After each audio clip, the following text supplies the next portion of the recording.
Hi guys, so welcome sa Balay Hermes. So ito yung ating munting bahay sa Panglao Island. So may guest kami darating ng 5 nights kaya ayan, nag-maintain si Tatay Timmy, yung ating caretaker.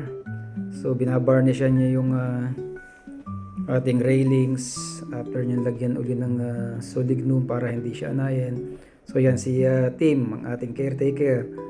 Siya rin yung driver natin na nagtuturo sa ating mga guests sa mga tourist destinations sa Bohol. So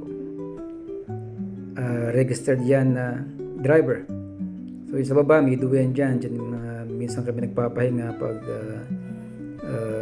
hapon. So may mga halaman din tayo dyan. Mabilis lumaki mga halaman. So Indian tree. Saka yung isang, nalimutan ko na pangalan, Gemelina something. So, matataas na. Alagang-alaga ng team at ni Tita Cora, yung ating mga halaman. Yan naman si Tita Cora, yung asawa ni Tim. Siya naglilinis dyan at nagme-maintain ng mga halaman. Yan, mataas na yung ating puno. So, yung taas, yun yung ating sleeping area. Meron tayong isang king size bed dyan, meron ding powder room, meron yung lavatory at toilet bowl.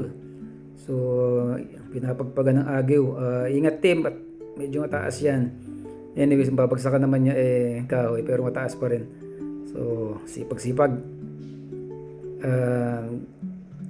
Yari nga pala sa mahogany yung ating bahay kubo. So yun yung hagdan pataas. So yan, nililinis yung mga dingding kung may mga alikabok dahil may darating tayong guest. So yan, linis-linis lang si Tatay Tim. Ingat lang at baka mahilo. Tapos yung ating dining area or cooking area, yan, pinapipinturahan ko rin ng brown para hindi masyadong bukbukin yung kawayan. So ito yung ating outdoor kitchen. So dyan tayo pwedeng magluto. Pwede rin dyan kumain or mag chill sa gabi. Okay guys, bye for now.